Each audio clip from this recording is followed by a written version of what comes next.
पशूनां पतिं पापनाशं परेशं गजेन्द्रस्य कृत्तिं वसानां वरेण्यं जटाजूटमध्ये स्फुरद्गाङ्गवाणीं महादेवमेकं स्मरामि स्मरारीम् महेशं सुरेशं सुरारातिनाशं विभुं विश्वनाथं विभूत्याङ्गभूषिं विरूपाक्षमिन्दर्कवर्णि त्रिनेत्रं सदानन्दमीडे प्रभुं पञ्चवक्त्रम् गिरीशं गणेशं गले नीलवर्णं गवेन्द्राधिरूढं गुणातीतरूपं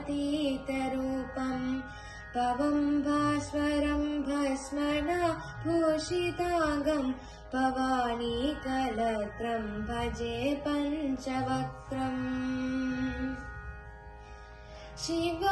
शिवाकन्तशम्भो शशाङ्काधमौले महेशानशूले जटाजूटधारी त्वमेको जगद्व्यापको विश्वरूप प्रसीद प्रसीद प्रभो पूर्णरूप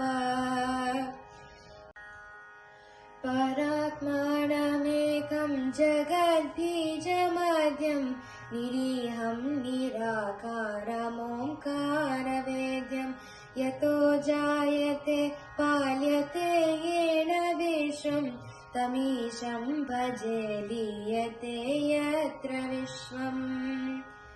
न भूमिर्न चापो न वह्निर्न वायुः न चाकाशस्ते न तन्द्रा न निद्रा न कृष्णो न शीतो न देशो न वेशो न यस्यास्ति मूर्तिस्त्रिमूर्तिं तमीडे अजं शाश्वतं कारणं कारणानं शिवं केवलं भासकं भासकानं तुरीयं तमः पारमद्यान्तहीनं प्रपद्ये परं पावनं द्वैतहीनम् नमस्ते नमस्ते विभो विश्वमूर्ते नमस्ते नमस्ते चिदानन्दमूर्ते नमस्ते नमस्ते तपोयोगगम्य नमस्ते नमस्ते श्रुतिज्ञानगम्य प्रभो शूलपाणे विभो विश्वनाथ महादेव शम्भो महेश त्रिनेत्र शिवाकान्त शान्त स्मरारे पुरारे त्वदन्यो वरेण्यो न मन्यो गगन्य शम्भो महेश करुणामय शूलपाणे गौरीपते पशुपते पशुपाशनाशी काशीपते करुणया जगदेतदेकस्त्वम् हंसि पासि विदधासि